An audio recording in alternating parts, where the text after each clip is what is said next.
so soon. A little shocking, isn't it? So I am Ava of Trulywicked Crafts. I am known as Trulywicked Crafts on Etsy, Tumblr, though I'm not on Tumblr very often, Instagram. Where else? I have a Trulywicked Crafts Facebook page. I have a D-stash.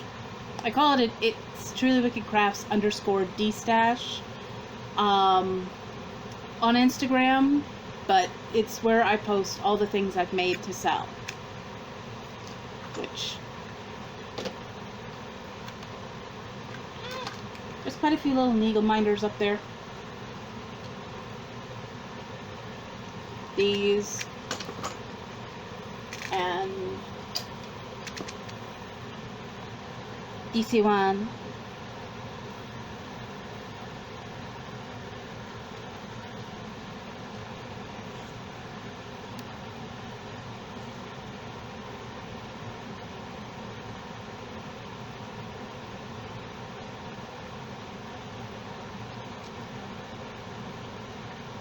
Okay, there we go. There's a better focus anyway. Little coffin kitty. If it fits, that sits. And there's a bunch of bags up there, so if you're interested, go check it out. I am known as, I do have a Twitter account, but I'm hardly ever on it. Known as Trulywicked of Y on Twitter. Y as in the letter Y. And I think that's all the social media, all the sites that I'm on. I am also one of the mods of the Stitcher's Coven, so I hang there a lot. A lot. We are, currently there are sign-ups in the Stitcher's Coven for a Halloween Smalls exchange, which this was the one I got for 2019's Smalls exchange. And stay. And it's really fun. So if you want to do a Smalls exchange, sign up. Come, or rather, come to the Stitcher's Coven. We have all the fun stuff. We really do. Bunches of fun people, we all love each other, and we do our best to be, I don't want to say nice, we do our best to be kind to each other. I don't like the term nice. So, come join us. Quick reminder, don't watch me with kids around because I do curse. And if that's not your bag, this is your chance to leave. You may be hearing a fan in the background because it's Florida. Either today or tomorrow it's supposed to hit 90 degrees in March. I wish I lived in Colorado. So let's get to the stitching, shall we? I have an FFO, which, speaking of the Stitcher's Coven,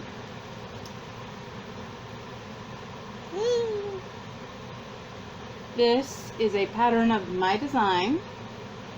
Yeah, I designed it. And yes, again, another reason I'm not for children. Naked stitchy people.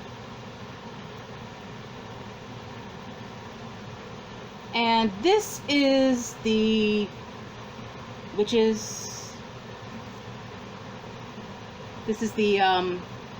more diverse skin tone version.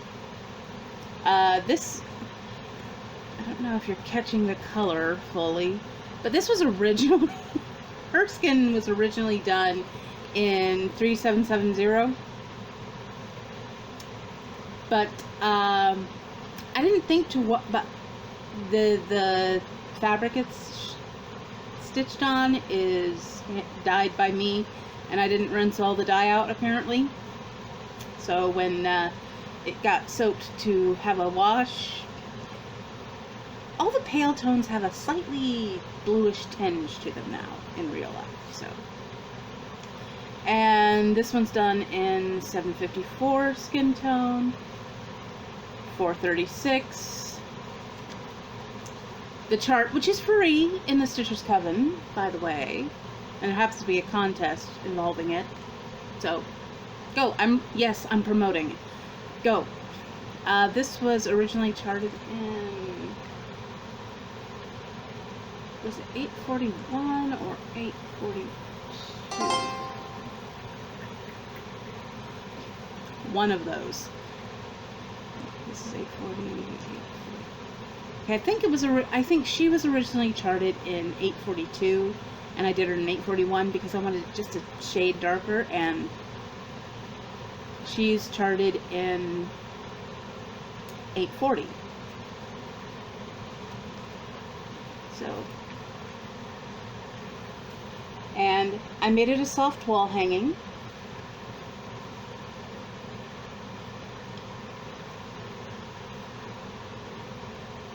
And that's my FFO. Ooh.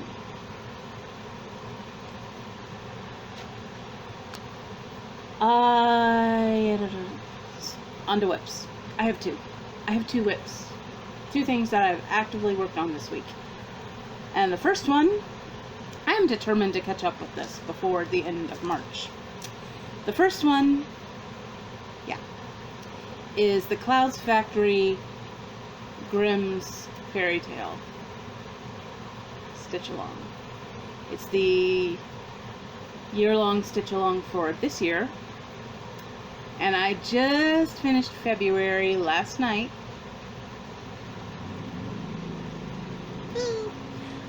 I made a minor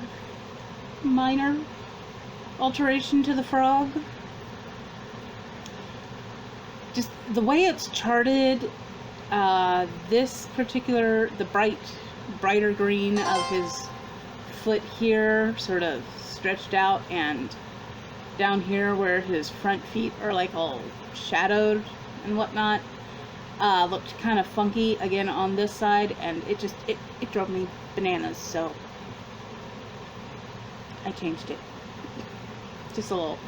Took off a stitch on there so that it matched this leg and mirrored the front. Little, where the froggy is. And can we talk about the skirt?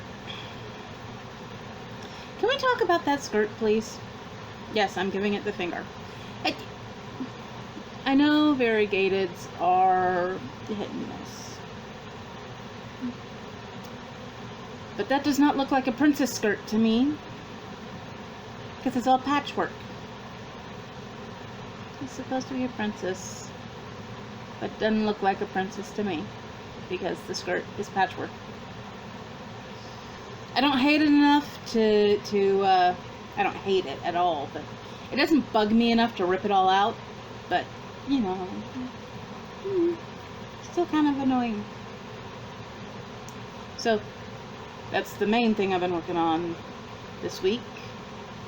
Next thing, kind of a new start. You just see a bottle right now. Yes, I know. This is one of the little bottles done by Max Stitch on Etsy. This is going to be the Ladybug bottle. But I'm enjoying it. It's cute. It's on 54 count. Hemp. 100% organic hemp linen weave from Jackson Fabric Arts. I've talked about them often. I love them. I love their fabrics. They're just, fantastic. Yeah, this is going to be a quick one, folks. There's not much going on. This is what happens when I do things regularly, right? So that's it for the whips. Shop brownies. There have been shop brownies. Of course, there are always shop brownies in my world. Sometimes they're minor shop brownies, sometimes they're not. Right, first of all, I always wash all of my projects once they're finished. Doesn't matter what they are. Doesn't matter. Ooh.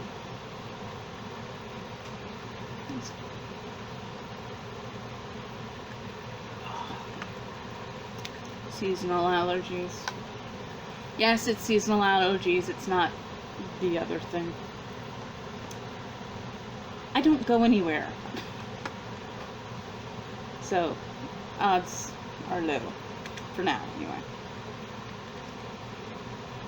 So, where was I? Oh yeah, shop brownies.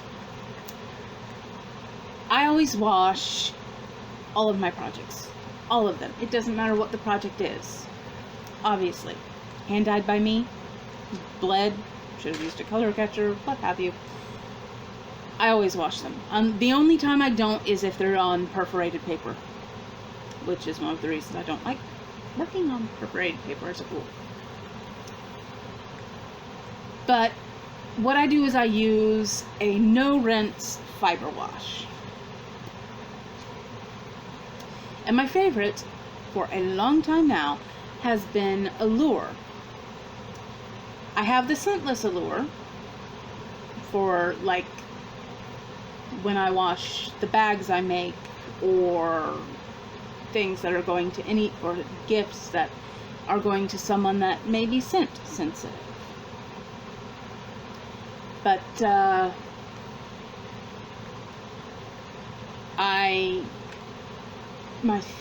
but what I use for my stuff, still the Allure, but I use the Prairie Breeze scent, and oh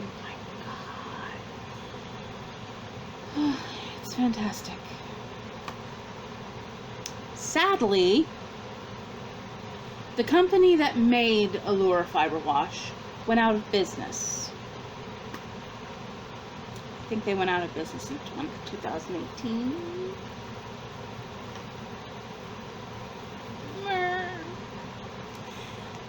It's not fair. Because I'm almost out of the Prairie Breeze. And I'm going to be very sad the day that happens. Because it's just such a fantastic smell. Okay. So, I got online, specifically to Amazon, and first I know this is a fiber wash that works, because I've used it before, specifically the Ravelry scent, but it's soap. Okay, and I got a little sample pack because I haven't smelled all of these particular scents, so got them all to try. Celebration, just one of those. Lacy, I have hopes for Lacy. Just one of those. Fig, I'm not sure about this, just because most things on there it says fresh picked clean. What does it say under Lacy? Yeah, under Lacy it says Material Girl, and under Celebration, Good Clean Fun. Haha. And there's Yuzu, Clean with Appeal.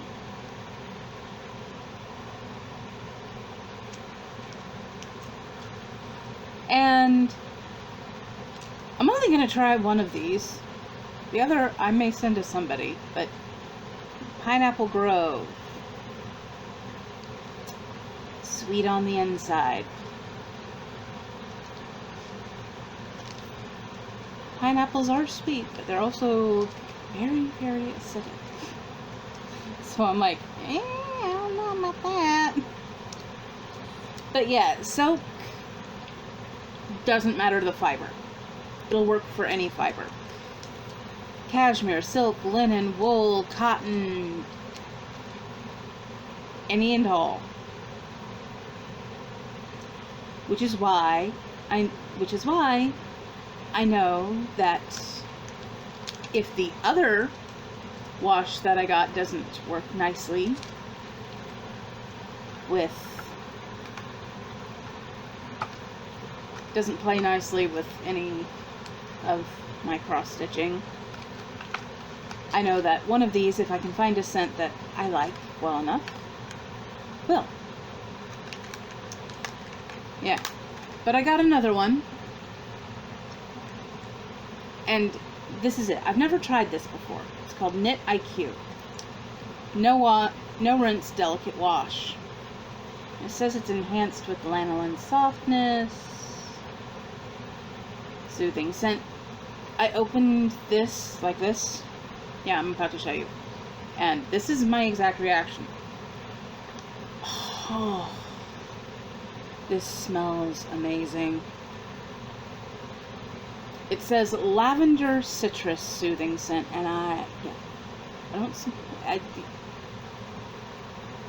have no words. It smells fantastic. I really hope this does nice. I really hope this plays well with my cross stitch. Really hope it plays well with my cross stitch. I may like stitch a little test piece just to see how well it plays. Or, you know, I might wash these with it. Those are over dyed, so, you know, if there's any like excessive bleeding, or if it doesn't do well for the flosses, nice little test sample, right? Yes, I'm okay with using over dyeds as a test sample, as long as I don't have them planned specifically for a project. And picked this up at Walmart.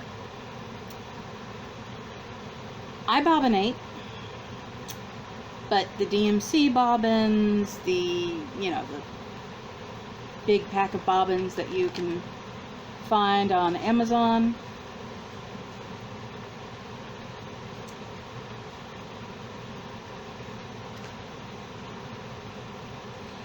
I gotta check this, because before I was getting these from Walmart, and they were the only bobbins that worked to properly hold. And nope. Turducken. Okay, you see those slots, right? They're too wide. They're too big. Compared to... Where are they? I have no idea where I stuck them. Okay. Okay. Well, I mean, one of them on here is going to be... Yep, there it is.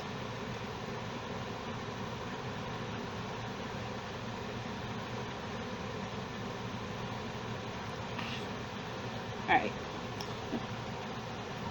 You see how there is absolutely no gap there? None. This is what I was getting from Walmart, and apparently they've decided to change. Darn it! I was hoping to avoid having to start collecting floss keys and putting all my flosses in the tackle box, but oh well. Oh well. So, not like these aren't going to get used. They are. They're just going to get taped first. So, and of course the ring will get used. So that's what the shop brownies brought. Notes. I do actually have notes. I don't often look at them. What have I been watching, reading, listening to for entertainment? Watching on like actual TV. I've been watching The Masked Singer. I don't know if I mentioned that last time or not. But yeah, I love that show. I love that show. I know it's the entertainment equivalent of a original glazed Krispy Kreme donut while the hot light's on. It is empty calories, no substance whatsoever, and I love it. I love it, and I feel no shame. So, that's been fun.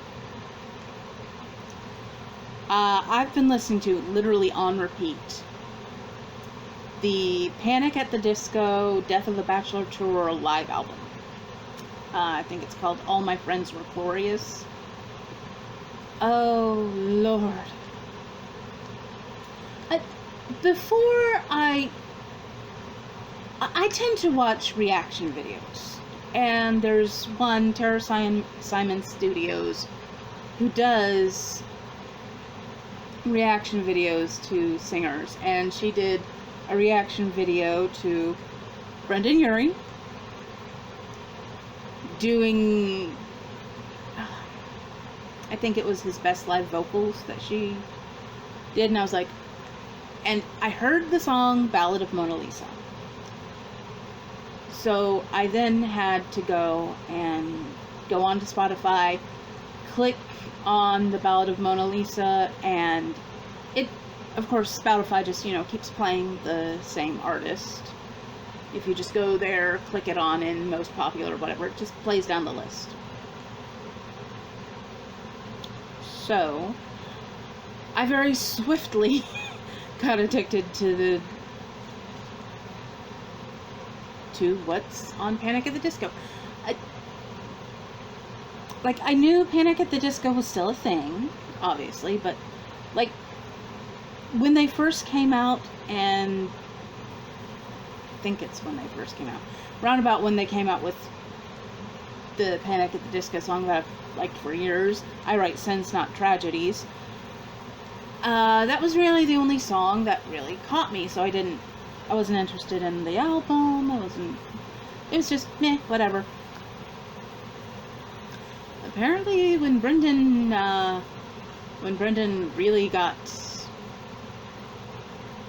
to get his voice in there more often, and I don't know if the other original members of the group are still there, or if it's just Brendan. I don't know. But he's kind of amazing. Just the lyrics, the way they sound, the way the music is, it's pretty freaking epic. And I'm here for it. And I watched on YouTube the live performance, and it's just Brendan Urie. Years from now, let's see, he's in his 30s. So, another 30, 40, although personally I'm pulling for,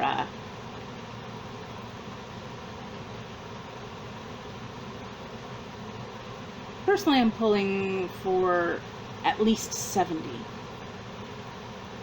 At least 70 years from now, when it'll be like when David Bowie died, when Prince died. The man is electric on stage. Just, wow. So, I've been listening to that. What have I been reading? A whole lot of fan fiction. I'm okay with that. So, that's about it. That's all that I've been up to this week. Really short this week. So, there's nothing else to discuss. No real life update. Nothing new has happened. So, that'll about do it. Thank y'all for sticking with me, for checking me out if you're new. I hope you come back. I hope you enjoyed yourself. I will talk at you again next time I feel like recording. Take care, y'all. Bye!